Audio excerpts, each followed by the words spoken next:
I'll marry you if you can dance this tango." Harrison Blackstone's voice sliced through the Roosevelt Hotel ballroom like a blade, champagne flute raised in mock salute. Maya Thompson froze mid-reach for the shattered Dom Perignon bottles, her server's uniform soaked in $800 worth of vintage wine. The crystal wasn't supposed to slip. Her damaged ankle wasn't supposed to buckle. 200 of New Orleans' elite turned in perfect synchronization, their collective gasp creating a vacuum of silence that made the jazz quartet's sudden stop feel like a death knell. Cell phones materialized like vultures, recording the spectacle of the black woman kneeling among glass fragments while the white millionaire towered above her, his cruel laughter echoing off marble walls. Maya's grandmother's voice whispered from memory, "Baby girl, sometimes the storm comes to wash away what needs washing." But this storm felt different, personal, targeted, designed to destroy the last shreds of dignity she'd fought to preserve through 3 jobs and a dying mother's medical bills. The ballroom held its breath, waiting for her answer. Leave a like and share your thoughts in the comments along with the city you're watching from now. Let's continue with the story. Maya Thompson had learned to count her breaths during moments like these. 1, 2, 3, the way her dance instructor at Juilliard used to teach before grand performances. But that was another life, when her name appeared on programs instead of timesheets, when she wore satin point shoes instead of non-slip restaurant clogs that couldn't quite hide the titanium pins in her left ankle. The Roosevelt Hotel's grand ballroom stretched before her like a cathedral of privilege, its crystal chandeliers casting fractured rainbows across faces that had never known the weight of choosing between electricity and groceries. She recognized most of them. The oil heiresses who lunched at Antoine's, the shipping magnates whose wives complained about the help while Maya refilled their water glasses, invisible as wallpaper. Her uniform bore the hotel's elegant script embroidered in gold thread, but beneath it lay the truth of her existence. A Sports Authority clearance bra held together with safety pins, jeans bought second-hand from the Goodwill on Magazine Street, and the constant ache in her ankle that served as a metronome to her daily survival. 27 years old and already feeling ancient, carrying the weight of her mother's medical bills like stones in her pockets. Dorothy Thompson sat 60 blocks away in the Magnolia Manor nursing facility, probably watching her evening game shows and wondering why Maya's visits had grown shorter, why the medicine bottles stayed empty longer between refills. The $847 monthly payment for Dorothy's Alzheimer's care consumed Maya's entire salary from the hotel, forcing her to stack jobs like building blocks, server at night, house cleaner on weekends, elderly companion on Tuesday afternoons for Mrs. Boudreaux, who paid cash and didn't ask questions about work permits or insurance. Harrison Blackstone IV represented everything Maya had been taught to navigate carefully. Fourth-generation wealth wrapped in hand-tailored suits, the kind of man who spoke about preserving neighborhoods while systematically pricing out families like hers. She'd served his table before, had perfected the art of being present but invisible, efficient but forgettable. His divorce proceedings had been tabloid fodder for months, custody battles over his 12-year-old daughter Emma, accusations of controlling behavior, whispers about his father's old money racism that apparently ran deeper than Mississippi mud. The broken champagne bottles caught the light like scattered stars, each shard reflecting a different angle of her humiliation. Dom Perignon, 1996. She'd memorized the wine list, knew each bottle cost more than her weekly grocery budget. The accident wasn't her fault. The ankle gave out without warning, a reminder that her body had betrayed her once and could do so again. But Harrison's reaction transcended mere annoyance over spilled wine. His pale blue eyes held the particular coldness she'd seen in men who measured human worth by skin color and bank balance. The challenge hung in the air between them like incense, sweet and suffocating, while 200 phones waited to capture whatever came next. Her grandmother's voice echoed from childhood. Baby girl, sometimes you got to dance in the storm to find the rainbow. The accident had been building for 3 hours, though Maya couldn't have known it then. Her ankle, reconstructed with titanium pins after the crash that killed James Jazz Washington and ended her principal dancer career, had been sending warning signals since her shift began at 6. Sharp twinges during the cocktail hour, a dull ache through dinner service, and now, at the evening's crescendo, complete betrayal. The Mardi Gras Charity Gala represented New Orleans society at its most performative. Women dripped in jewels worth more than Maya's annual salary, while discussing their charitable hearts. Men sealed business deals between courses of Antoine's famous Oysters Rockefeller. Maya had worked this event for 3 consecutive years, invisible among the servers who made elegance possible.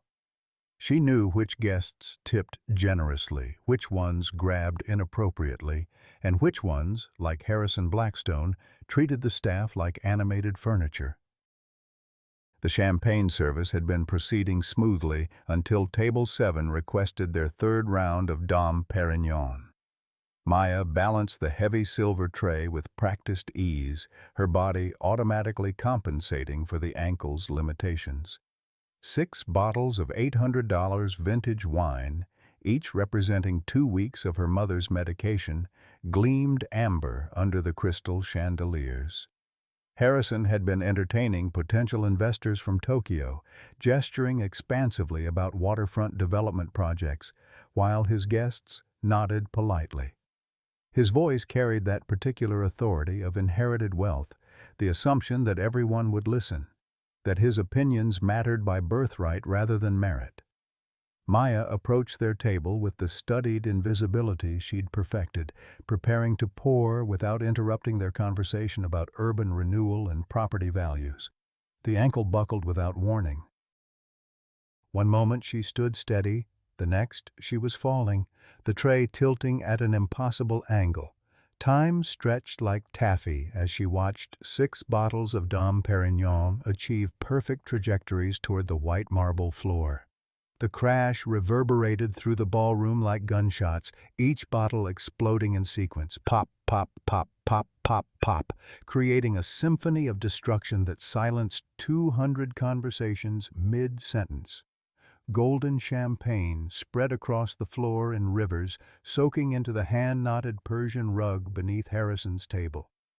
The liquid reached his Italian leather shoes first, then crept toward the Japanese investors' chairs like an advancing tide of humiliation. Harrison's reaction was instantaneous and volcanic. "You incompetent!" He leaped to his feet, champagne dripping from his tailored jacket. "Do you have any idea what you've just done?" Maya knelt among the glass shards, her uniform soaked, hands trembling as she tried to gather the larger pieces. At each fragment caught the light, creating tiny mirrors that reflected her shame back at impossible angles. The silence in the ballroom felt dense, oppressive, broken only by the soft jazz trio who had mercifully stopped playing mid-song. "I'm so sorry, sir. My shoe caught the carpet edge." "Your shoe?" Harrison's voice rose to a pitch that carried to every corner of the room. "Don't blame the carpet for your clumsiness. 3 years you've worked here, and you still move around like—" He caught himself before completing the sentence, but the unspoken words hung in the air like smoke. Maya's supervisor, Gerald Toussaint, materialized from the kitchen entrance, his dark face creased with concern and barely contained panic. 20-year veteran of hotel service, he'd navigated these waters long enough to recognize the signs of an incident that could destroy careers. "Mr. Blackstone, please accept our sincerest apologies.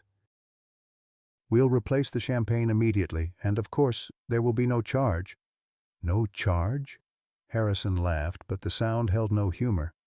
"Gerald, that was Dom Perignon 1996. Each bottle was worth $800, and look at this mess." He gestured at the spreading champagne lake. My investors flew here from Tokyo to discuss a $2 million development deal, and your server just turned our meeting into a disaster zone." The Japanese businessmen exchanged uncomfortable glances, clearly recognizing the racial undercurrents in Harrison's disproportionate rage. One of them, an older man with kind eyes, started to speak. "Perhaps we could simply move to another—" "No!" Harrison's interruption cracked like a whip. "This is exactly what's wrong with the service industry today. No accountability, no standards, no consequences." His pale blue eyes fixed on Maya with laser intensity. "Stand up." Maya rose slowly, glass crunching under her feet. The entire ballroom watched in silence. Oil heiresses clutching their pearls, shipping magnates whispering behind their hands, society photographers discreetly raising their cameras. She could feel the weight of 200 stares, each one a small judgment, a tiny verdict on her worth. Harrison circled her like a predator, his voice growing louder with each word. "Look at this woman, ladies and gentlemen. Perfect example of modern mediocrity. No grace, no skill, no awareness of the privilege she's been given to serve in this establishment." The jazz trio's pianist, an elderly black man who'd probably witnessed decades of such scenes, began playing softly, almost inaudibly. The melody was familiar, haunting. Por una cabeza, the tango that had soundtracked countless films, countless dreams. Harrison heard it too, and suddenly his cruel smile turned predatory. The tango's haunting melody seemed to awaken something predatory in Harrison's expression. His cruel smile widened as he surveyed the champagne-soaked disaster, the circle of horrified faces, and Maya still kneeling among the glass shards. The Roosevelt Hotel's grand ballroom had become his personal theater, and he intended to deliver a performance that would be remembered. "Por una cabeza," he announced to the crowd, his voice carrying the theatrical projection of a man accustomed to commanding attention. "One of the most beautiful expressions of human artistry ever created. The Argentine tango, music for refined people, cultured people, people who understand the difference between elegance and—" He gestured dismissively at Maya. "This." The pianist continued the melody, his weathered fingers finding each note with the muscle memory of decades. Other musicians in the trio, a bassist and violinist, joined hesitantly, perhaps sensing the dangerous undercurrents but unable to stop the musical momentum Harrison was orchestrating. Maya remained frozen in her humiliating position, glass fragments cutting into her palms as she gripped the floor for stability. Every instinct screamed at her to flee, to disappear into the hotel's service corridors where she belonged, where she was safe in her invisibility. But something in Harrison's tone, in the way the entire ballroom had become a stage for her degradation, held her captive. "Since we're discussing competence," Harrison continued, pacing around Maya like a prosecutor addressing a jury, "let me propose a little social experiment. An educational demonstration for our distinguished guests about the difference between genuine culture and mere pretension." The Japanese investors shifted uncomfortably in their champagne-dampened chairs. One of them, Mr. Tanaka, started to rise. "Perhaps we should—" "Please, sit." Harrison's voice carried the authority of a man who'd never been told no. "This won't take long. You see, gentlemen, this is precisely the kind of cultural education that makes New Orleans so fascinating. The stark contrast between authentic refinement and—" He paused dramatically. "Well, you'll see." Maya's supervisor, Gerald, stepped forward, his voice tight with desperation. "Mr. Blackstone, with all respect, perhaps we could handle this matter privately. The other guests are about to witness something extraordinary." Harrison cut him off. "A demonstration of just how far the standards have fallen in this city." He turned back to Maya, extending his hand in a mockery of courtly gesture. "I'm going to make you an offer that's far too generous for someone in your position. The ballroom fell silent, except for the tango's hypnotic rhythm. Even the kitchen staff had emerged from behind the service doors, drawn by the spectacle unfolding in their workplace. Maya recognized some of their faces. Antoine from the prep kitchen, who always saved her leftover jambalaya. Maria from housekeeping, who'd covered her shifts when her mother had particularly bad days. "If you can dance this tango," Harrison announced, his voice carrying to every corner of the vaulted space. "If you can perform this beautiful, sophisticated art form with even a semblance of competence," the pause stretched like a held breath, "I will marry you, right here, right now, in front of all these witnesses." The explosion of laughter was immediate and cruel. 200 voices joined in a symphony of derision. Society wives clutching their pearls as they giggled, oil executives slapping their knees, real estate moguls wiping tears from their eyes. The sound bounced off the marble walls and crystal chandeliers, creating an echo chamber of humiliation that seemed to press against Maya's chest like a physical weight. Cell phones materialized throughout the crowd, their screens glowing like modern torches. The hashtag would write itself: #Cinderella Challenge, #Roosevelt Romance, #Tango Takedown. Maya could already envision the viral videos, the memes, the commentary from people who'd never worked a day in service, never chosen between medicine and meals. "Imagine the headlines," Harrison continued, feeding off the crowd's energy like a performer hitting his stride. "Harrison Blackstone IV, scion of New Orleans society, marries the hotel server who can't carry a champagne tray without destroying priceless vintage wine." More laughter erupted. "The fairy tale romance of our time, Beauty and the Beast, except we all know who the beast is in this scenario, Mrs. Catherine Boudreau, the elderly woman Maya cleaned for on Tuesdays, had been watching from table 12 with growing discomfort. Her weathered voice cut through the laughter. "Harrison, this has gone far enough. The girl made an honest mistake." "An honest mistake?" Harrison's eyes blazed. "Mrs. Boudreau, with respect, this is exactly the kind of enabling attitude that perpetuates mediocrity. When there are no consequences for incompetence, when we make excuses for failure, we create a society where excellence becomes extinct." He turned back to Maya, his voice dropping to a tone of false intimacy that somehow carried to every corner of the room.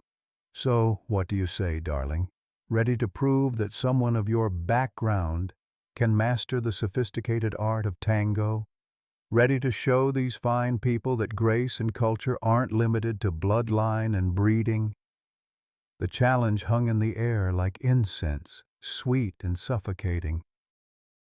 Maya felt the weight of every stare, every whispered comment, every phone camera trained on her humiliation. Her ankle throbbed where the titanium pins held shattered bone together, a permanent reminder of the night her real life ended and this shadow existence began. In the silence between heartbeats, she heard her grandmother's voice from childhood summers in the 9th Ward. "Baby girl, sometimes the good Lord puts you exactly where you need to be, even when it feels like the devil's got you cornered."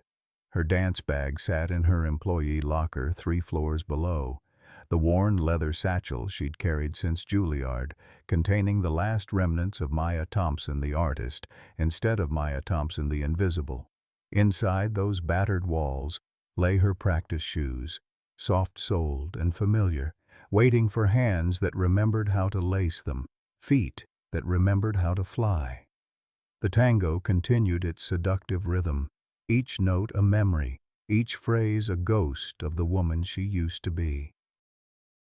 The pianist's eyes found hers across the room, and she saw something there.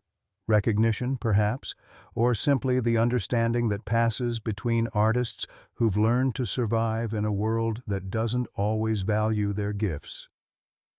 Harrison's hand remained extended, his expression a mask of theatrical benevolence hiding genuine cruelty. "Well," he pressed, "do we have a deal?" $25,000 if you can actually dance.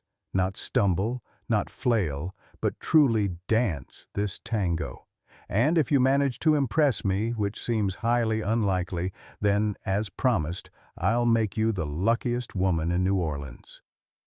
The crowd's laughter had died to expectant murmurs. This was no longer just entertainment, it had become a blood sport, and they were hungry for the kill. Maya looked at her hands, still bleeding from the champagne glass, then at the faces surrounding her. Some showed pity, others anticipation, a few genuine concern. But in the back corner, near the service entrance, she spotted her co-workers, Antoine, Maria, Gerald, and others whose names she knew, whose families she'd asked about, whose struggles mirrored her own. They weren't laughing. Maya's voice, when it finally came, surprised everyone, including herself. It carried none of the trembling uncertainty they expected from a humiliated server, but rather the clear projection of someone accustomed to commanding attention across vast spaces. $25,000, she repeated, rising slowly from her knees, glass fragments scattered from her uniform like fallen stars. "You're willing to bet $25,000 that I can't dance?" Harrison's confident smirk faltered slightly at her tone. "That's correct, though I suspect you'll save us all the embarrassment and decline this generous offer." Maya looked down at her hands, still bleeding from the champagne glass, then at the spreading golden puddle that reflected the ballroom's crystal chandeliers. The tango continued its hypnotic rhythm, each note carrying memories she'd tried to bury for 5 years. Her ankle throbbed where the titanium pins held together what the accident had shattered, but beneath the pain lay something else. Muscle memory that no surgery could touch. Artistry that lived in her bones rather than her bank account. "Before I accept," she said, her voice cutting through the ballroom's expectant murmur, "I want to clarify the terms. You're making this wager in front of 200 witnesses, with cameras recording. If I dance this tango to your satisfaction, you pay me $25,000. But you also said something about marriage." The laughter rippled through the crowd again, but it felt different now. Less certain, more nervous. Harrison's theatrical confidence seemed to waver as Maya spoke with the precision of someone who understood contracts, consequences, and the weight of public promises. "Well, yes, that was hyperbole," he backtracked.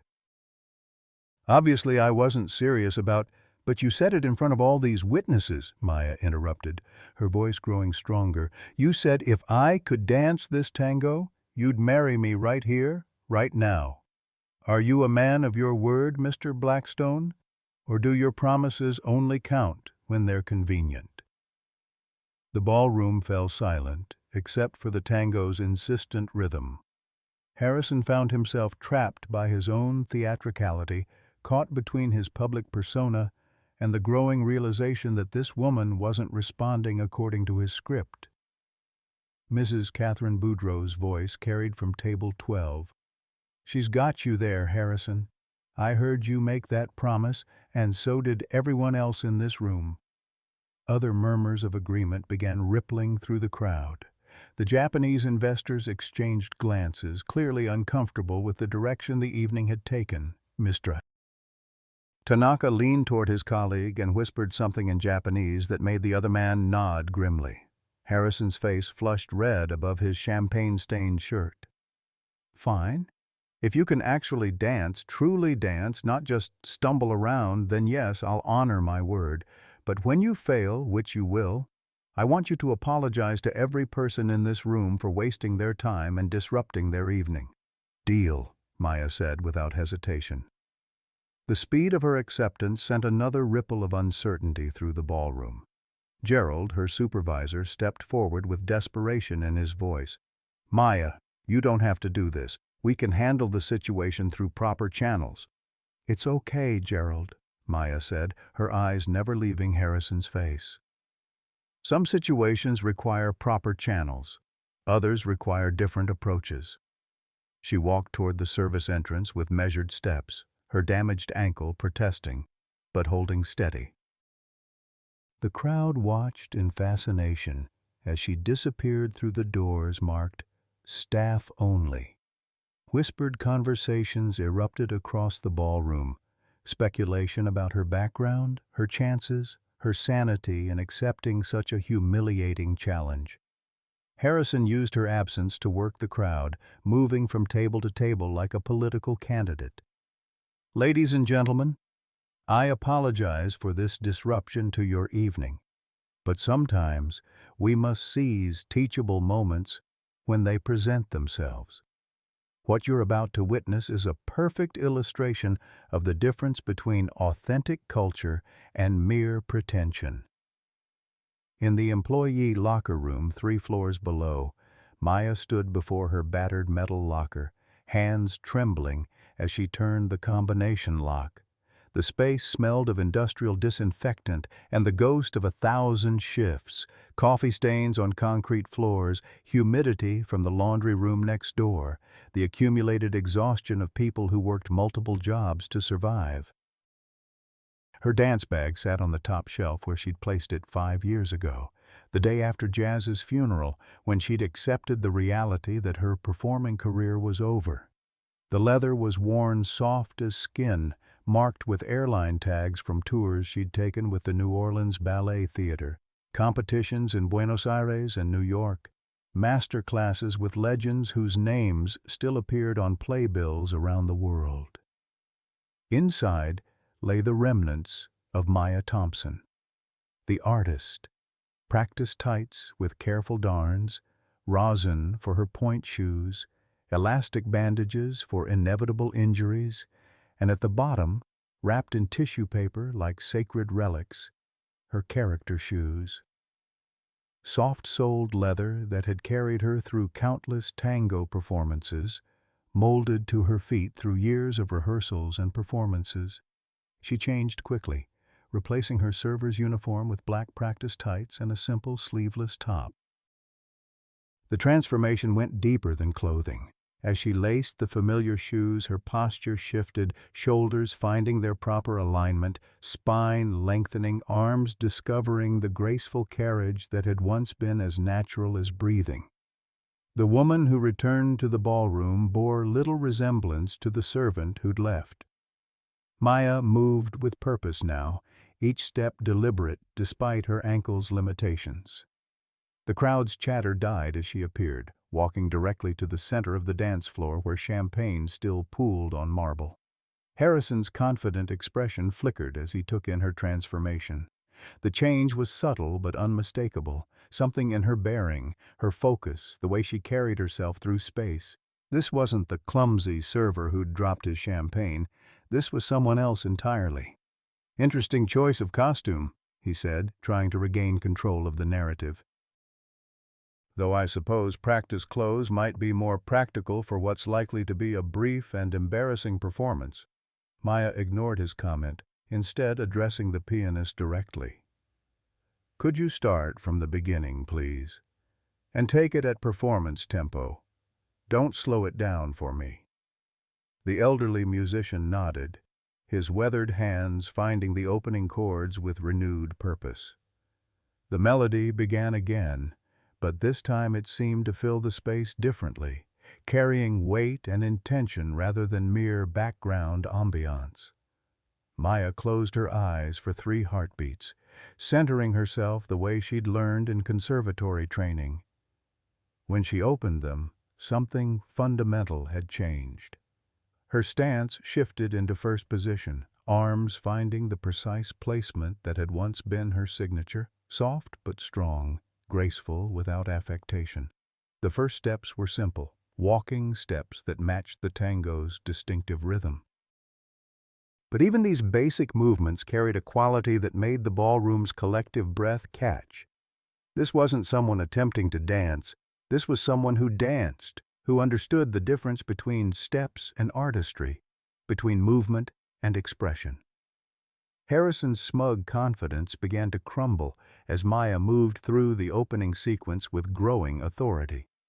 Her damaged ankle forced certain modifications. She couldn't execute the high kicks or dramatic drops that had once been her specialty, but what she could do, she did with professional precision. The tango is fundamentally a dance of narrative, and Maya had a story to tell. Each gesture carried weight, each pause held meaning.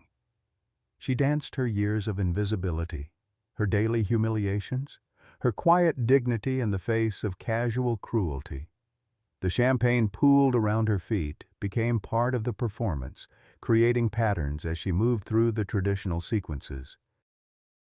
As the music built toward its first crescendo, Maya attempted a simple bolio, a leg sweep that required perfect balance and timing. Her ankle protested, sending shooting pain up her calf, but she completed the movement with such grace that even Harrison's most loyal supporters began to lean forward in their chairs. Mrs. Boudreau whispered to her dinner companion, "My lord, that girl can actually dance." The Japanese investors had stopped their quiet conversation to watch, recognizing artistry when they saw it. Mr. Tanaka's face showed the appreciation of someone who understood that skill transcended social boundaries. But it was the hotel staff, gathered near the service entrances, who truly understood what they were witnessing. They'd seen Maya navigate their world with quiet dignity for 3 years, had watched her sacrifice and struggle and endure. Now they watched her transform that survival into art, and their silent tears spoke volumes about the power of seeing someone you'd underestimated reveal their true self. Harrison stood frozen as Maya moved through increasingly complex sequences, her body remembering choreography he couldn't have imagined she possessed. Each movement challenged his assumptions. Each graceful phrase undermined his certainty about who belonged where in his carefully ordered world. The tango demands partnership, even when danced solo, and Maya created an invisible companion from memory and longing. She danced with jazz, with her younger self, with dreams that had been deferred but never quite destroyed.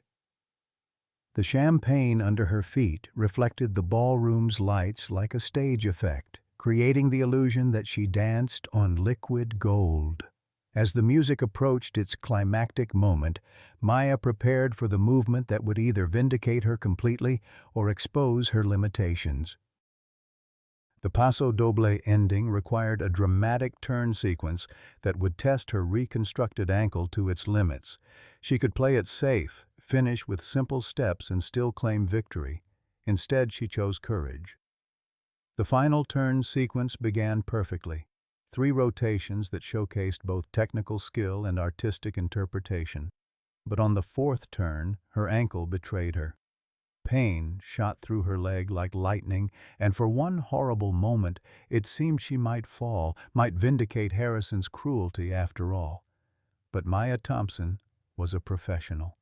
She modified the sequence mid-motion, transforming what could have been a fall into a controlled descent, finishing the dance on one knee with her arms extended in perfect lines.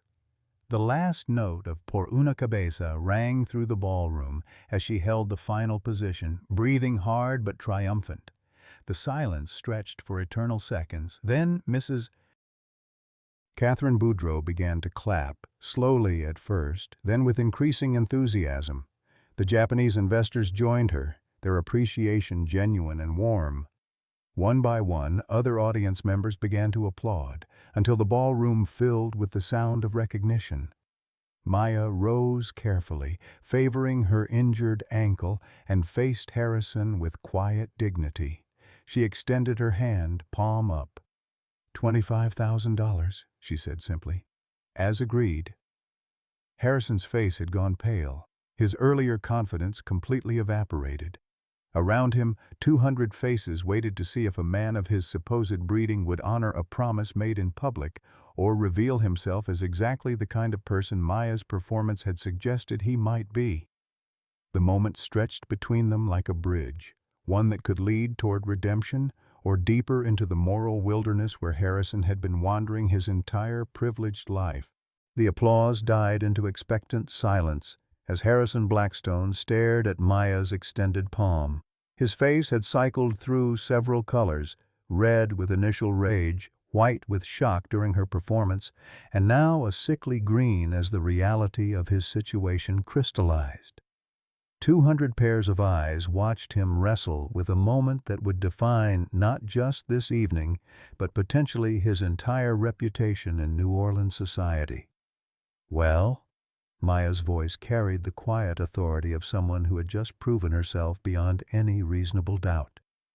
$25,000 as promised, in front of all these witnesses. Harrison's mouth opened and closed soundlessly. Around him, the ballroom had transformed from a venue of his triumph into a courtroom where he stood trial before his peers. The Japanese investors whispered among themselves in rapid, concerned tones. Mrs. Catherine Boudreau watched with the sharp attention of someone who'd witnessed decades of New Orleans social dynamics. Even the hotel staff, still gathered near the service entrances, seemed to hold their collective breath. That is to say." Harrison fumbled for words, his usual eloquence deserting him completely. "The performance was adequate, but the terms were that you had to dance well enough to impress me, and I'm not sure—" "Bullshit!" The word came from an unexpected source. Mr. Tanaka, the lead Japanese investor, whose English carried only the slightest accent but whose meaning was crystal clear. "I have studied tango for 15 years in Buenos Aires. This woman is professional dancer. You know this. We all know this." His colleague nodded emphatically. "Very skilled, very beautiful performance. You made promise in front of everyone. Honor your word, or we discuss no business with dishonest man." The ultimatum hung in the air like a sword. Harrison's development deal, the $2 million he'd been courting for months, suddenly balanced on his willingness to acknowledge Maya's artistry and honor his public commitment. Gerald, Maya's supervisor, stepped forward with a leather portfolio in his hands. "Mr. Blackstone, if you're questioning the terms of your wager, perhaps we should review what was actually said. The hotel security system records all public areas for insurance purposes." Harrison's eyes widened as he realized the implications. Not only had 200 people witnessed his promise, but it existed on digital record. In the age of social media and viral videos, his options for graceful retreat had evaporated entirely. Maya remained perfectly still, her hand extended, her damaged ankle throbbing, but her posture maintaining the dignity she'd claimed through her performance. She could see the calculations running behind Harrison's eyes, the cost of paying her versus the cost of being exposed as a man who broke his word in public. "The money," she said quietly, "or the marriage. Those were your terms, Mr. Blackstone. Choose." The suggestion that he might actually have to marry her sparked something desperate in Harrison's expression. He reached into his jacket pocket and withdrew a leather checkbook, his hands shaking slightly as he began to write. $25,000, he muttered, tearing off the check with unnecessary force. "There. Are you satisfied?" Maya accepted the check, examining it briefly before folding it carefully and placing it in the small purse she'd retrieved with her dance clothes. $25,000, enough to cover her mother's care for 2 years, enough to pay off the medical debt from her accident, enough to imagine a different kind of future. But Harrison wasn't finished. His humiliation had transformed into something uglier, more desperate. "I hope you're proud of yourself," he said, his voice carrying across the ballroom. "A cheap carnival trick designed to extract money from a moment of generosity. This is exactly what's wrong with—" "Shut up." Maya's interruption cut through his building rant like a blade. "Just shut up and listen for once in your privileged life." The ballroom fell silent again, shocked by her directness. Maya stepped closer to Harrison, close enough that only he could hear her next words, though her voice carried clearly to the entire room. "You want to know what's wrong with society, Mr. Blackstone? I'll tell you. What's wrong is that you looked at me in this uniform and decided you knew everything about who I am, what I'm capable of, what I deserve. You saw my skin color and my job title and wrote my entire story without ever asking a single question." She gestured to the champagne still pooling on the marble floor. "I've been serving at your table for 3 years. 3 years, Mr. Blackstone. Have you ever once asked my name, my background? Whether I have family, education, dreams that extend beyond carrying your champagne?" Harrison's mouth worked soundlessly. Around them, the ballroom audience leaned forward, recognizing that they were witnessing something more significant than a mere payment dispute. "My name is Maya Thompson," she continued, her voice growing stronger with each word. "I graduated magna cum laude from Juilliard. I was principal dancer with the New Orleans Ballet Theater for 4 years. I've performed on stages in New York, Buenos Aires, and London. I speak 3 languages fluently, hold a bachelor's degree in fine arts, and before my accident I was being considered for positions with major companies worldwide." The revelations hit the ballroom like physical blows. Conversations erupted at every table as people began connecting the dots. The grace they just witnessed wasn't an accident or a lucky break, but the remnant of a professional career most of them had never imagined possible. Maya turned to address the broader audience, her voice carrying the projection techniques she'd learned for stage performance. "For 3 years, I've been invisible to you. I've served your food, cleared your tables, cleaned your messes, and not one of you ever wondered who I might be beyond this uniform. You decided my worth based on my job title and never questioned whether that job might be a necessity rather than a choice." Mrs. Boudreau dabbed at her eyes with a handkerchief. "My dear, I had no idea. If I had known—" "Known what?" Maya's question was gentle but pointed. "Would knowing my background have made you treat me with more respect? And if so, what does that say about how you treat people whose backgrounds you don't know?" The question hung in the air, uncomfortable and unavoidable. Around the ballroom, New Orleans society was being forced to confront assumptions they'd never examined, prejudices they'd never questioned. Harrison, meanwhile, had been watching this exchange with growing agitation. His humiliation was complete, but rather than accept it with grace, he seemed determined to salvage something from the wreckage of his evening. "Very touching," he said, his voice dripping with renewed venom. "A sob story designed to make us all feel guilty for your poor choices. But let me ask you something, Miss Thompson. If you're such an accomplished artist, such an educated woman, why are you serving champagne in a hotel ballroom? What choices led you from Broadway stages to cleaning up after your betters?" The cruelty of the question drew gasps from several tables. Even Harrison's most loyal supporters seemed taken aback by his willingness to attack someone who'd just revealed personal tragedy. Maya's response was quiet, controlled, and devastating in its simplicity. "My dance partner, James Washington, was killed in a car accident 5 years ago, the same accident that shattered my ankle and ended my performing career. James was also my fiancé, the love of my life. We were driving home from a performance when a drunk driver ran a red light." The ballroom had become a cathedral of silence. Even the kitchen staff had stopped their preparations to listen. "I spent 8 months in rehabilitation learning to walk again. The medical bills consumed my savings, my insurance, everything I'd worked for. When I was finally released, I discovered that the dance world had moved on without me. Companies don't hold positions for injured dancers, Mr. Blackstone. They replace you and forget you existed." She took a breath, her voice steady despite the pain of reliving those memories. "I work 3 jobs to support my mother, who has Alzheimer's and requires full-time care. Every dollar I earn goes to keeping her in a facility where she's treated with dignity, where she's safe and comfortable. So when you ask about my choices, understand that I chose love over pride, family over career, survival over self-pity. The impact of her words was immediate and profound. Around the ballroom, people who'd been entertained by her humiliation now sat in stunned recognition of their own callousness. The woman they'd watched as a curiosity was revealed as someone whose strength and sacrifice put their own comfortable lives in stark perspective.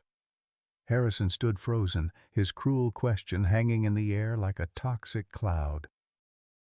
For the first time in his privileged life, he was confronting the reality that his assumptions about others' lives might be not just wrong, but grotesquely, inhumanely wrong. Maya folded the check carefully and placed it in her purse. "Thank you for the money, Mr. Blackstone. It will pay for my mother's care and allow me to maintain her dignity, something that seems to matter less and less in your world." She turned to leave, but Harrison's voice stopped her. "Wait!" The word came out strangled, desperate. Maya, Miss Thompson, He struggled with syllables that felt foreign in his mouth. "I'm sorry." Maya turned back to face him, her expression unreadable. Are you really sorry, Mr. Blackstone? Or are you sorry that your cruelty was witnessed and recorded? Sorry that your business deal might be affected? Sorry that your reputation is damaged?" The questions cut deep because they were accurate. Harrison's apology had been instinctive, designed to salvage his image rather than acknowledge genuine remorse. But as he looked into Maya's eyes, really looked at her, perhaps for the first time, something shifted in his expression. "I'm sorry," he said again, and this time his voice carried something that might have been genuine remorse. "I'm sorry for who I've become. I'm sorry for what I said. I'm sorry for every assumption I made about you, about anyone who works in service to people like me." Maya studied his face, searching for sincerity beneath decades of privilege and entitlement. What she saw was the beginning of something that might eventually become wisdom, though she doubted it would be an easy journey. "Apologies are a start, Mr. Blackstone, but they're meaningless without change. The real question is what you do tomorrow, and the day after that, and every day for the rest of your life." She walked toward the service entrance where her co-workers waited. Gerald with tears in his eyes, Antoine with his arms crossed in protective stance, Maria clutching a dish towel like a lifeline. They parted to let her pass, their faces showing a mixture of pride, amazement, and fierce loyalty. As Maya disappeared through the service doors, the Roosevelt Hotel's grand ballroom remained frozen in the aftermath of her revelation.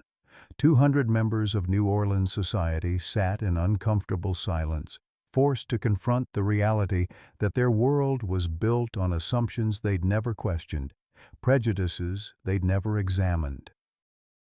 And in the center of it all, Harrison Blackstone stood alone among champagne-soaked marble and shattered crystal, beginning to understand that sometimes the most profound education comes not from books or breeding, but from being forced to see the world through eyes you've spent your lifetime refusing to acknowledge. 3 days after the Roosevelt Hotel incident, Maya Thompson's world had transformed in ways she never could have anticipated. The video footage, captured by dozens of cell phones and the hotel's security cameras, had exploded across social media with the velocity of a hurricane. Tango. Justice was trending nationwide, the clip had been viewed over 2 million times, and Maya found herself at the center of a media storm that felt both vindicating and overwhelming. Her small shotgun house in the 9th Ward had become an unlikely headquarters for interview requests, book deals, and performance opportunities. The doorbell hadn't stopped ringing since Tuesday morning, when Good Morning America had called offering a live appearance. CNN wanted a feature story. The Today Show was proposing a segment on hidden talents among service workers. Publishers were floating book deals about her life story. But Maya sat at her kitchen table, ignoring the ringing phone and staring at the $25,000 check Harrison had written. She hadn't deposited it yet, though she couldn't fully explain her reluctance. The money represented 2 years of her mother's care, financial breathing room she hadn't experienced since before the accident. Yet something about accepting it felt incomplete, as if the story wasn't finished. Dorothy Thompson sat across from her daughter, watching with eyes that seemed clearer than they had in months. The media attention had sparked something in the older woman, a sharpness, an engagement that Maya attributed to excitement over her daughter's sudden fame. "Baby girl," Dorothy said, her voice carrying that particular tone that had always preceded important conversations. "We need to talk about some things, about that man, about his family, about why I've been acting so confused lately." Maya looked up from the check, studying her mother's face with growing concern. "Mama, you're having a good day today, but we don't need to stress about Mr. Blackstone. He paid what he owed, and hopefully he learned something about treating people with respect." Dorothy shook her head, her expression more focused than Maya had seen in years. "That's just it, honey. I haven't been having bad days and good days. I've been pretending." The words hit Maya like a physical blow. She stared at her mother, searching for signs of the confusion that had defined Dorothy's condition for the past 3 years. Instead, she found sharp intelligence, clear intention, and something that looked disturbingly like guilt. "What do you mean, pretending?" Maya's voice came out barely above a whisper. Dorothy reached across the table and took her daughter's hands. "I mean, I don't have Alzheimer's disease, Maya. I never have. I've been acting confused, forgetful, lost. All of it has been an act to protect you from something you weren't ready to handle." The kitchen seemed to tilt around Maya as she processed her mother's words. 3 years of doctor visits, medication costs, nursing home payments, the crushing financial burden that had forced her from artistry into survival, all based on a lie. "That's not possible," Maya said, pulling her hands free. "The doctors, the tests, the diagnosis were all manipulated by me," Dorothy interrupted. "Baby, you have to understand, I used to be a nurse. I knew exactly what symptoms to fake, which tests to fail on purpose, how to convince doctors I was losing my mind. And I had good reason." Maya stood abruptly, pacing to the window that looked out onto their small garden. The familiar space felt alien suddenly, as if she'd discovered she was living in a house of mirrors rather than a home. "Good reason?" Her voice cracked with the strain of 3 years' worth of sacrifice colliding with this revelation. "Mama, I gave up everything. I worked myself to exhaustion, lived on nothing, watched you disappear piece by piece, and you're telling me it was all fake?" Dorothy rose and moved toward her daughter, her gait steady and sure, nothing like the shuffling uncertainty Maya had watched develop over months of supposed cognitive decline. "I worked for the Blackstone family," Dorothy said quietly. "From 1975 to 1995, I was private nurse to Harrison's grandmother, Elizabeth Blackstone. I saw things, Maya. I learned things about that family that could have gotten us both killed." Maya turned from the window, her mind racing to process information that seemed to belong in a different story entirely. "What kind of things?" Dorothy walked to an old hope chest in the corner of the kitchen, retrieving a manila envelope that had been hidden beneath quilts Maya's grandmother had sewn decades earlier. The envelope was thick, official-looking, and labeled with dates spanning 20 years. "The Blackstone men don't just die young from bad luck or weak constitutions," Dorothy explained, returning to the table.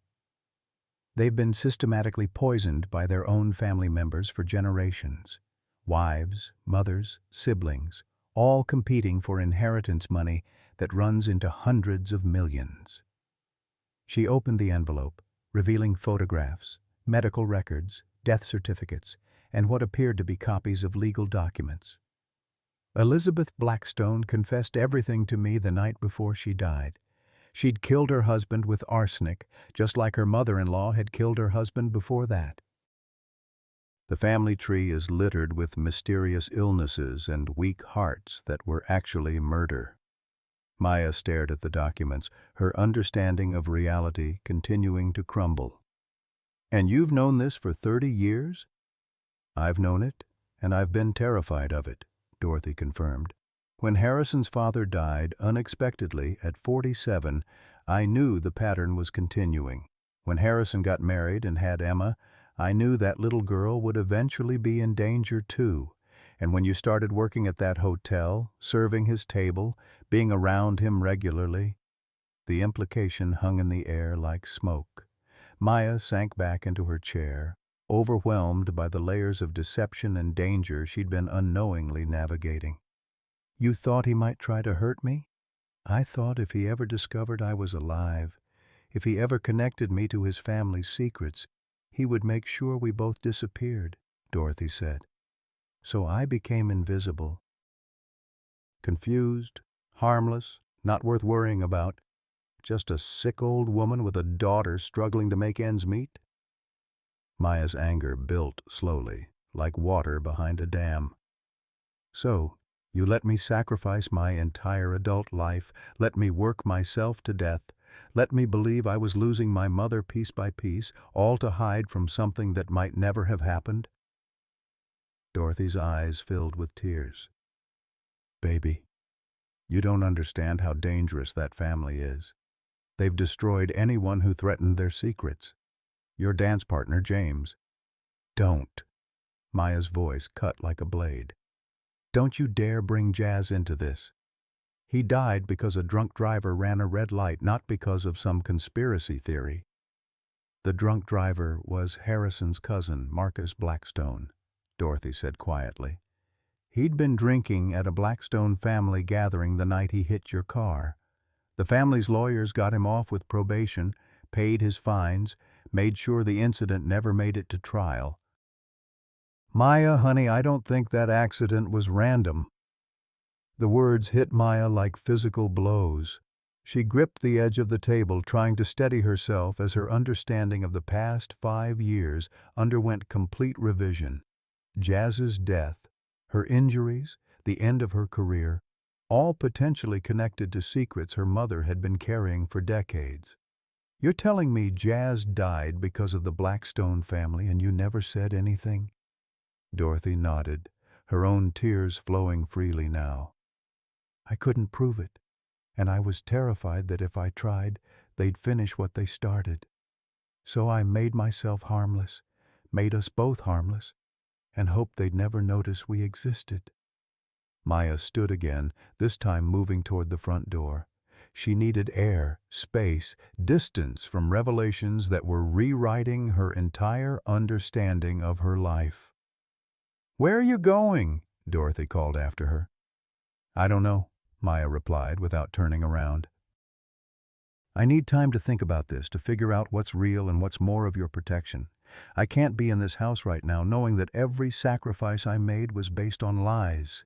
She paused with her hand on the doorknob, her voice breaking with accumulated grief and rage.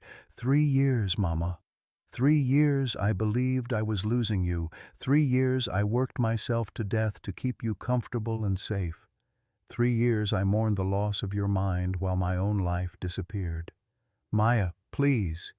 But Maya was already gone, leaving Dorothy alone in a kitchen filled with 30 years of secrets and the sound of a daughter's heart breaking over lies told in the name of love.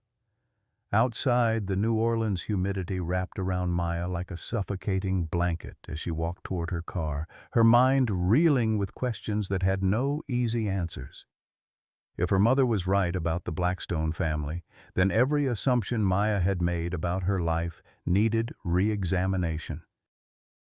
And if Dorothy was wrong, if this was some elaborate delusion born of guilt or fear, then Maya faced a different kind of devastation entirely.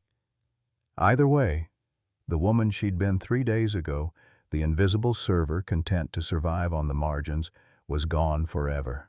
Maya drove aimlessly through New Orleans for 2 hours, her mind churning through 30 years of lies and the devastating possibility that everything she'd believed about her life was wrong.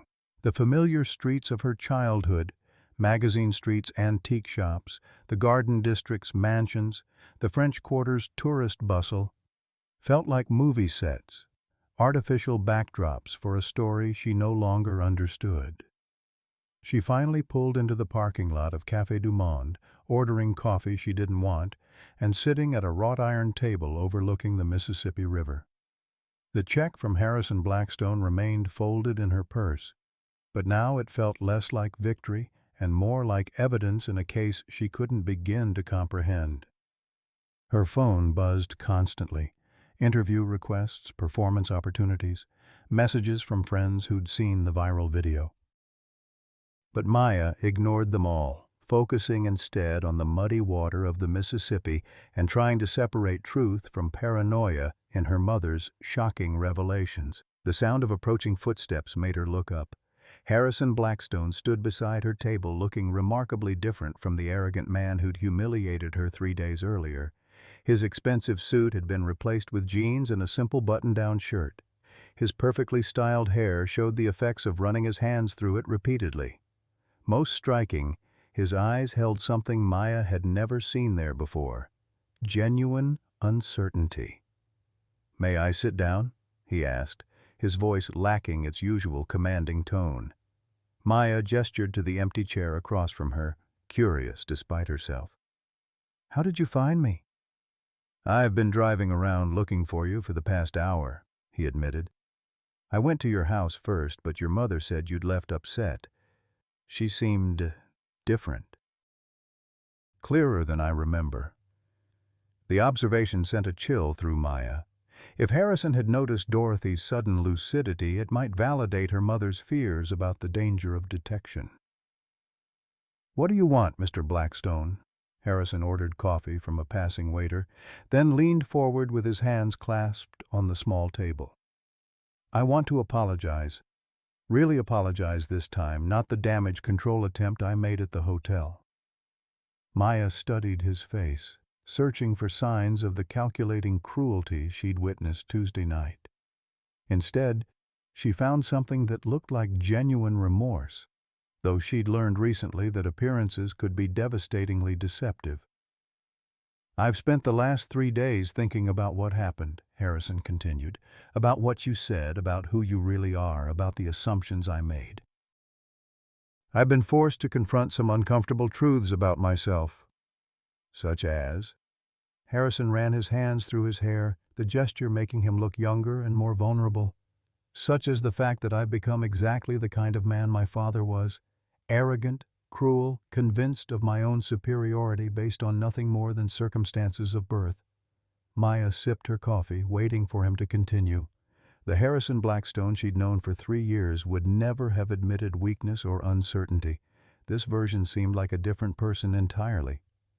"I called the New Orleans Ballet Theater yesterday," he said. "I wanted to verify what you'd told us about your background.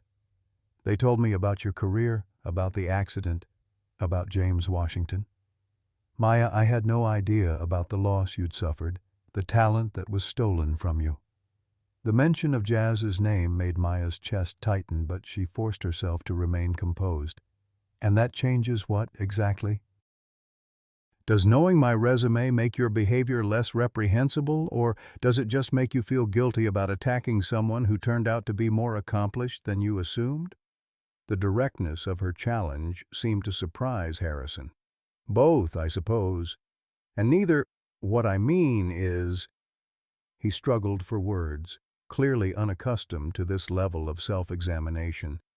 "I've been thinking about why I reacted so viciously to something as simple as spilled champagne. Why I felt compelled to humiliate you in front of everyone." Maya waited, genuinely curious about his answer. "I think," Harrison said slowly, "it was because on some level I recognized your dignity, your strength. It threatened something in me, some carefully constructed idea about who deserves respect and who doesn't. So I lashed out, trying to put you back in what I thought was your proper place." The honesty in his voice was unsettling. Maya had expected continued arrogance or manipulative charm, not this raw self-awareness that seemed to cost him considerable effort. "What do you want from me, Mr. Blackstone? Forgiveness? Absolution? Some kind of redemption story to make yourself feel better?" Harrison shook his head. "I want to make amends. Real amends, not just words. I've been researching programs for displaced artists, funds for people who've lost careers due to accidents or illness.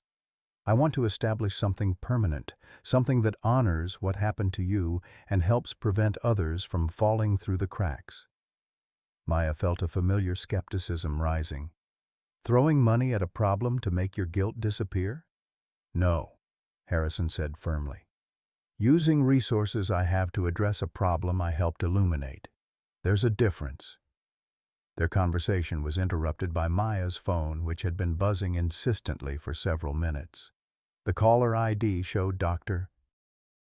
Sarah Martinez, Dorothy's physician at the nursing facility. Maya had specifically asked the doctor not to contact her unless there was an emergency. "I need to take this," she said, answering the call with growing dread. "Maya, I need you to come to the facility immediately." Dr. Martinez's voice was tight with concern. "Your mother is asking to speak with Mr. Harrison Blackstone. She says it's urgent, that there are things he needs to know about his family. Maya, I'm concerned about her mental state. She's exhibiting none of the symptoms we've been treating her for." Maya's blood ran cold. She looked across the table at Harrison, whose presence at her moment of crisis suddenly felt less like coincidence and more like fate.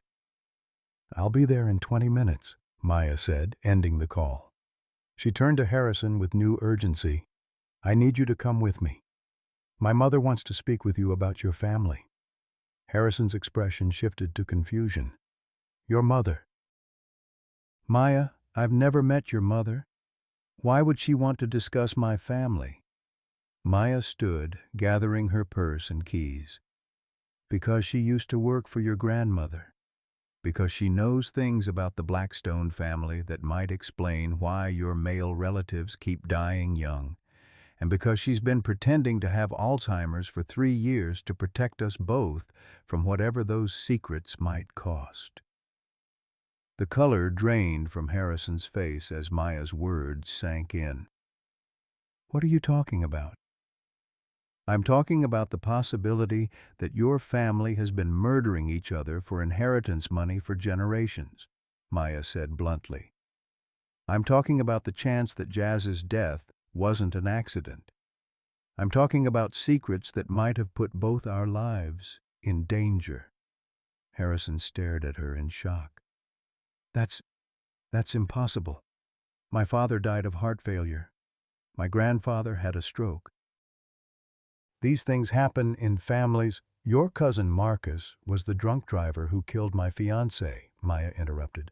"The same Marcus whose legal problems mysteriously disappeared, whose fines were paid by family lawyers, who never spent a single day in jail for vehicular manslaughter." Harrison's mouth opened and closed soundlessly. The confident businessman had been replaced by a man confronting the possibility that his entire understanding of his family history was built on lies. Maya started walking toward the parking lot. "Are you coming or not? Because my mother is done hiding and I think it's time you learned the truth about your precious Blackstone legacy." Harrison followed her, his mind clearly reeling from revelations that challenged everything he'd believed about his life. As they reached Maya's car, he grabbed her arm gently.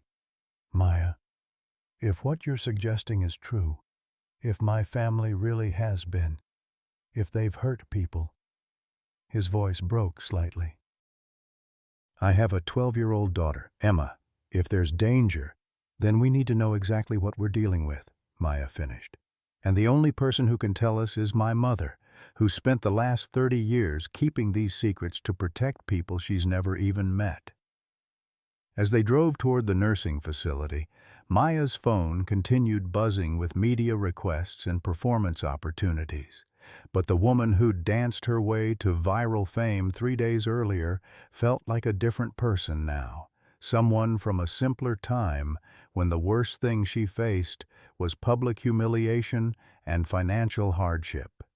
Now she was driving toward a confrontation with truths that might rewrite not just her understanding of the past 5 years, but the entire trajectory of her future.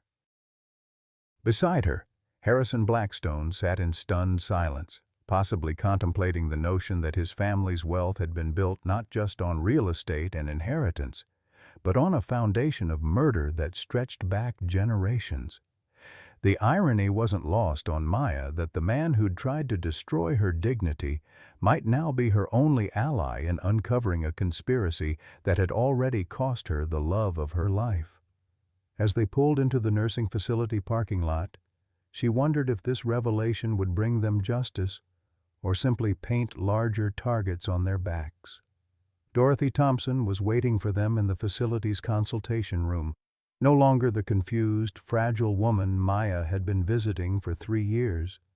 She sat upright, alert, with a manila envelope on the table before her and an expression that suggested she was finally ready to tell the truth about everything.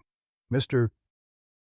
Blackstone," Dorothy said as they entered the room, "I've been waiting 30 years to have this conversation. I think it's time you learned what your family really is and what that means for your daughter's future." Harrison took the chair across from Dorothy, his face pale but determined. "Mrs. Thompson, Maya has told me some disturbing things. I need to know if they're true." Dorothy opened the manila envelope and spread its contents across the table. Photographs, death certificates, medical records, and what appeared to be handwritten confessions. "Mr. Blackstone, what I'm about to tell you will change your life forever. The question is whether you're brave enough to hear it and strong enough to do something about it." Maya sat between them, realizing that whatever emerged from this conversation would determine not just their safety, but the kind of people they would choose to become in the face of devastating truth. Dorothy Thompson spread the documents across the consultation room table like a dealer revealing a winning hand. 30 years of evidence lay before them: death certificates, medical records, photographs, and handwritten letters that would rewrite the Blackstone family history. Harrison leaned forward, his face pale as he recognized names and dates from his own family tree. "Your great-great-grandmother, Millicent Blackstone, started the pattern in 1923, Dorothy began, her voice steady and clinical. "She poisoned her husband with arsenic over the course of 18 months, making it look like a wasting disease. The family doctor was either incompetent or complicit. The symptoms were textbook arsenic poisoning, but it was ruled natural causes." Harrison picked up a yellow death certificate, his hands trembling slightly. "This is my great-great-grandfather's death record." "How did you get this?" "Your grandmother Elizabeth gave them to me the night before she died," Dorothy replied. "She wanted someone outside the family to know the truth in case the pattern ever needed to be broken. She'd been collecting evidence for decades, documenting each suspicious death." Maya watched Harrison's face as he processed the implications. The arrogant man from the hotel ballroom had been replaced by someone genuinely horrified by what he was learning about his bloodline. Dorothy continued her methodical presentation. Millicent taught her daughter-in-law the technique: small doses of arsenic mixed into food or drink over months, causing gradual organ failure that mimicked natural illness. Each generation of women learned from the previous one, viewing it as their inheritance right, their way of controlling family wealth. But why? Harrison's voice cracked. Why would they do this to their own husbands? "Control," Dorothy answered simply. The Blackstone men controlled the family fortune during their lifetimes, but the women controlled it through their children once they were widowed. A living husband could remarry, could have more children, could change his will. A dead husband became a martyr whose wishes had to be honored. Harrison buried his face in his hands. "My father, he died when I was 15. Heart failure, the doctors said. He was only 47. Dorothy nodded grimly. "Your mother, Victoria, was particularly skilled. She'd learned from Elizabeth, who'd learned from her own mother-in-law. The knowledge passed down like a recipe, refined with each generation. Maya felt sick as she watched Harrison grapple with the revelation that his mother had murdered his father. But Dorothy wasn't finished with her devastating account. The women also eliminated threats from outside the family, Dorothy continued. Anyone who discovered their secret, anyone who posed a danger to their control over the family fortune. They had connections, lawyers, doctors, judges, who could make problems disappear. Like Marcus's drunk driving case, Maya said quietly. Dorothy nodded. Marcus Blackstone was Victoria's nephew. When he killed your fiancée, Maya, it wasn't random. You and James had been researching family histories for a dance piece about New Orleans dynasties. You'd requested old newspapers, death records, medical files. Someone in the family noticed the pattern of requests and realized you might uncover their secret. Harrison looked up sharply. Are you saying my family deliberately murdered Maya's fiancé? I'm saying they arranged for Marcus to be at that intersection, heavily intoxicated at exactly the time your car would be passing through, Dorothy replied. Marcus probably thought he was just following instructions to rough up some nosy researchers. He likely never intended to kill anyone. Maya felt the room spinning around her. 5 years of survivor's guilt, of believing she'd caused Jazz's death by driving angry after a rejected audition, crumbled in the face of this revelation. You're telling me Jazz died because we were researching New Orleans history? Dorothy reached across the table and took her daughter's hand. You were getting close to discovering a pattern that's been hidden for a century. The family couldn't risk exposure. Harrison stood abruptly, pacing to the window that overlooked the nursing facility's garden. If this is true, if my family really has been murdering people for money, then I'm complicit. I've benefited from blood money my entire life. You didn't know, Maya said, surprising herself by defending him. Ignorance doesn't absolve me, Harrison replied. Every dollar I've spent, every opportunity I've had, every advantage I've enjoyed was built on murder. And worse, if this pattern continues, if the women in my family still practice this tradition, the implication hung in the air like poison gas. Harrison had a 12-year-old daughter, Emma.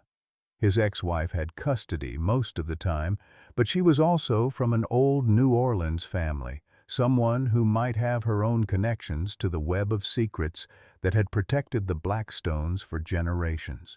Dorothy pulled out a photograph from the bottom of the stack, a family portrait from what appeared to be the 1990s.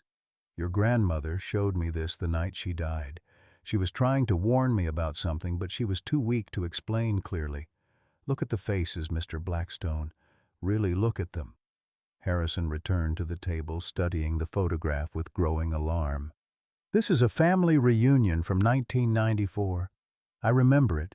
One of the last times everyone was together before grandmother got sick. Count the men in that photograph, Dorothy instructed. Now count how many of them are still alive. Harrison's face went white as he processed the mathematics of death that ran through his family tree. Of the 12 adult males in the photograph, only 3 remained alive, and one of those was Harrison himself. The Blackstone women aren't just killing their husbands anymore, Dorothy said quietly. They're eliminating any male who might challenge their control of the family fortune. Sons, brothers, nephews, cousins, anyone who might inherit or contest the wills. Maya felt a chill run down her spine as she realized the full scope of what they were uncovering. Harrison, you're in danger. As the primary heir, you're probably their biggest target. Harrison sank back into his chair, overwhelmed by the magnitude of his family's crimes. How many people have died because of this? How many families have been destroyed? Dorothy consulted her notes. Based on the evidence Elizabeth collected, I estimate at least 37 suspicious deaths over the past century. That's just the ones she could document. There were probably others that left no paper trail. The number hit the room like a physical blow. 37 murders spanning 4 generations, all in service of maintaining control over a fortune built on real estate and inherited wealth. "There's more," Dorothy said, her voice dropping to barely above a whisper. "Your daughter Emma isn't safe either. Not from the women in your family, and not from your ex-wife's family. Both sides have reasons to want her eliminated before she reaches legal age." Harrison's composure finally cracked completely. "Emma's just a child. She doesn't know anything about family business or inheritance. She just wants to take dance lessons and read books about horses." "She's also heir to hundreds of millions of dollars," Dorothy pointed out. "In this family, that makes her a target from birth."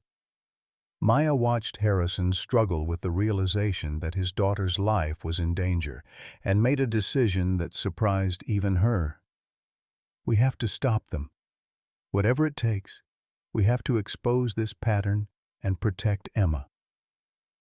Harrison looked at her with something that might have been gratitude. "Why would you help me? After what I did to you? After what my family did to James?"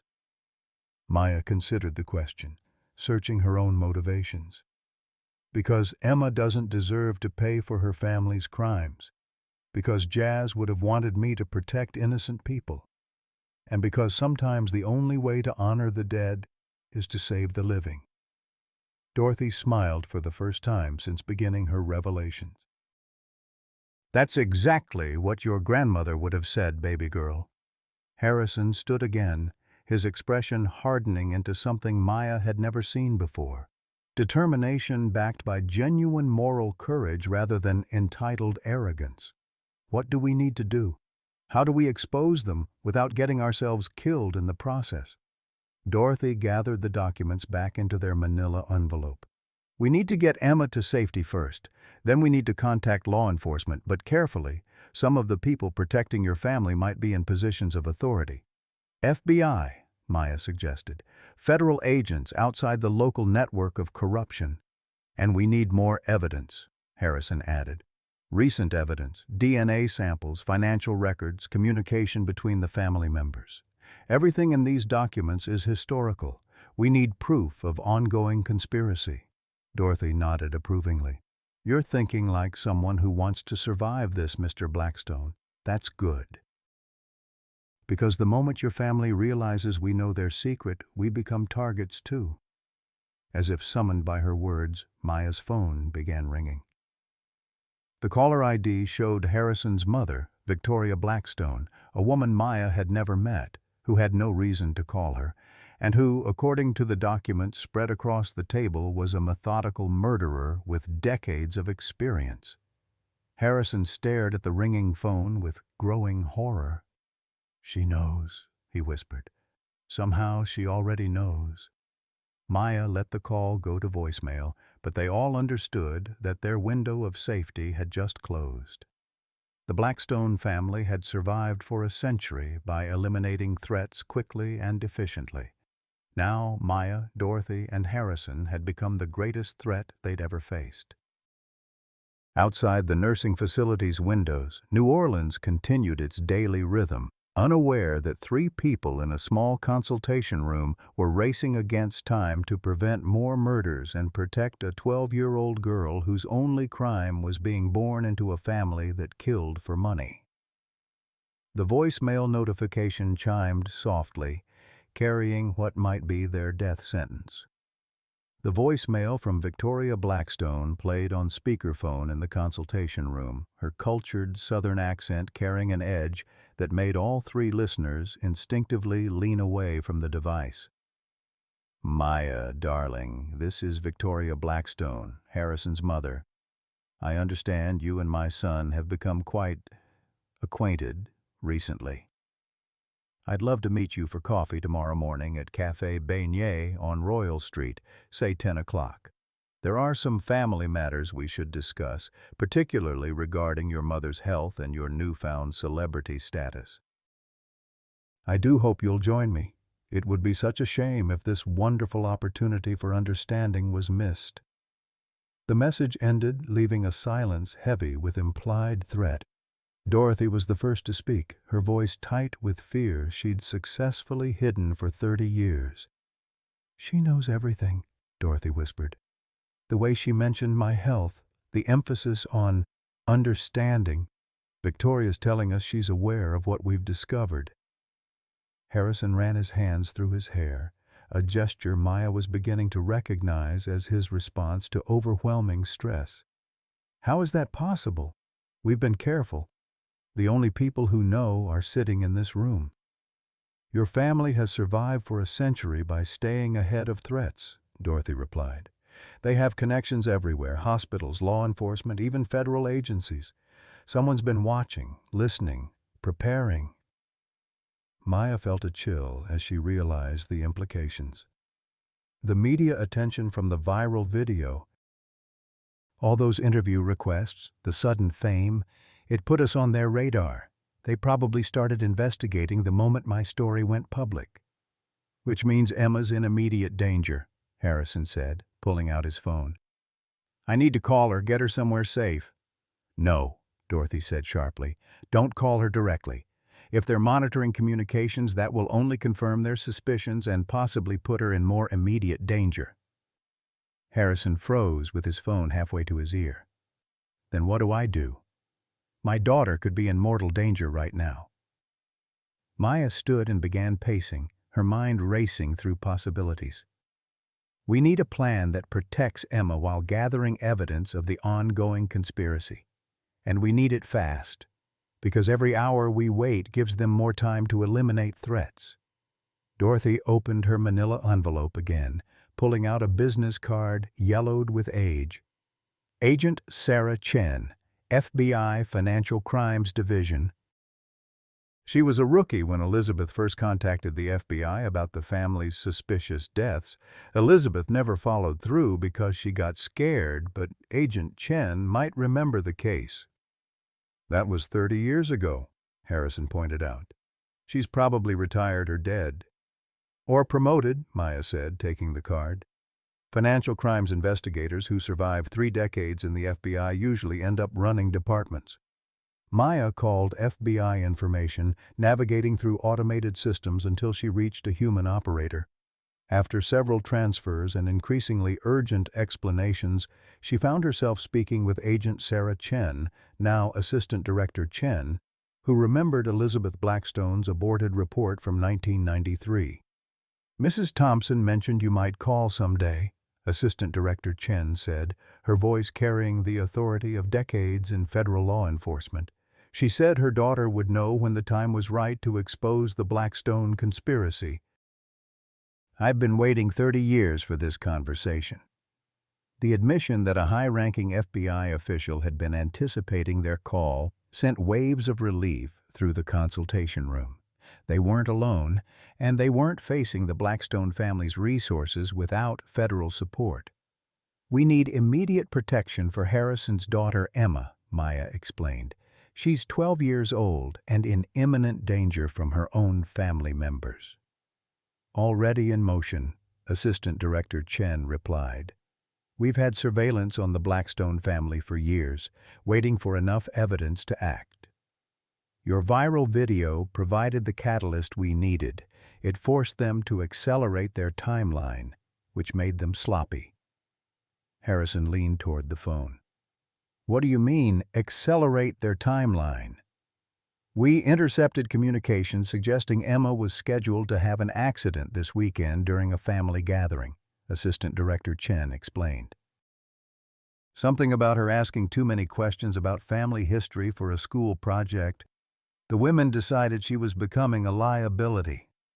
The casual way the FBI agent discussed his daughter's planned murder hit Harrison like a physical blow. He sank into his chair, overwhelmed by the realization that his ex-wife and mother had been planning to kill his child. "Where is Emma now?" Maya asked. "Safe house in Baton Rouge," Assistant Director Chen replied. "We extracted her from school this morning under the pretext of a family emergency. She thinks she's participating in a witness protection exercise for a school project about federal law enforcement." Dorothy smiled grimly. "Smart. Keep her calm while keeping her safe. The extraction also served another purpose, Assistant Director Chen continued. It confirmed to the Blackstone women that their secret is compromised. They'll panic now, which means they'll make mistakes we can exploit. Maya felt a mixture of relief and terror. Emma was safe, but the FBI's actions had essentially declared war on a family that had successfully hidden mass murder for a century. "What about us?" Harrison asked. "If they know we're working with federal agents, won't they try to eliminate us immediately?" "That's exactly what we're hoping for," Assistant Director Chen replied. "Maya, we need you to keep that coffee appointment with Victoria tomorrow morning. We'll have the cafe under complete surveillance and you'll be wired for audio and video." "You want me to walk into a meeting with a serial killer and try to get her to confess?" Maya's voice rose with incredulity. "We want you to survive long enough to gather evidence," Assistant Director Chen corrected. "Victoria Blackstone is many things, but she's not reckless. She won't try to kill you in a public place surrounded by witnesses and federal agents." Dorothy reached across the table and gripped Maya's hand. "Baby girl, I've been running from this family for 30 years. Maybe it's time to stop running and start fighting." Maya looked between her mother and Harrison, seeing determination in both their faces despite the overwhelming danger they faced. "What makes you think Victoria will say anything incriminating? She's managed to avoid detection for decades." "Because she thinks she's smarter than you," Harrison said quietly. "She's used to intimidating people into silence, used to being the most dangerous person in any room. She'll underestimate you the same way I did." Assistant Director Chen's voice carried approval. "Exactly. We've studied the family's methods for years. They rely on fear and assumption. Victoria will expect you to be terrified, compliant, easily manipulated. When you're not, she'll get angry and potentially careless." Maya felt the weight of decades of injustice settling on her shoulders. Jazz's death, her mother's 30 years of hidden sacrifice, Harrison's growing understanding of his family's evil, all of it led to this moment where she had to choose between safety and justice. "I'll do it," she said finally. "But I want backup plans. If something goes wrong, if Victoria suspects the setup, what's the extraction protocol?" "Teams positioned within 30 seconds of the cafe," Assistant Director Chen assured her. "Snipers on surrounding rooftops, agents posing as customers and staff, electronic surveillance monitoring every word and heartbeat. You'll be as protected as we can make you while still maintaining the illusion of vulnerability." Harrison stood and walked to the window again, staring out at the nursing facility's garden where Dorothy had hidden for 3 decades. "After tomorrow, regardless of what happens, none of our lives will ever be the same." "They haven't been the same since Tuesday night," Maya replied. "The moment I decided to accept your challenge, we all crossed a line we can't uncross." Dorothy gathered her documents back into the manila envelope, her movements careful and deliberate. "Sometimes crossing that line is the only way to reach the other side, baby girl. Sometimes the only path to safety is through the danger." As they prepared to leave the nursing facility, Maya realized that tomorrow's confrontation with Victoria Blackstone would determine not just their survival, but the fate of a 12-year-old girl and potentially dozens of future victims. The invisible hotel server who'd knelt among champagne glass 3 days earlier was gone forever, replaced by someone willing to risk everything to protect innocent people from a family that had perfected the art of murder. Outside, New Orleans hummed with its usual chaos of tourists, street musicians, and everyday life, continuing oblivious to the federal investigation unfolding in their midst. Maya looked at the familiar streets with new eyes, understanding that tomorrow's coffee meeting would either end a century of systematic murder or add 3 more names to the Blackstone family's list of eliminated threats. Harrison walked them to their cars, his face grave with the weight of his daughter's danger and his family's crimes. "Maya," he said, as she reached for her door handle. "Thank you. Whatever happens tomorrow, thank you for caring about Emma when you had every reason to hate everything connected to my name." Maya studied his face, seeing genuine transformation where arrogance used to live. "Everyone deserves a chance to choose who they become, Harrison. Even people born into evil families. Especially them." As they drove away in separate directions, each carrying pieces of evidence that could topple one of New Orleans' oldest dynasties, Maya wondered if courage was always this terrifying, or if she was simply learning what it meant to love something more than her own safety. Tomorrow would provide the answer.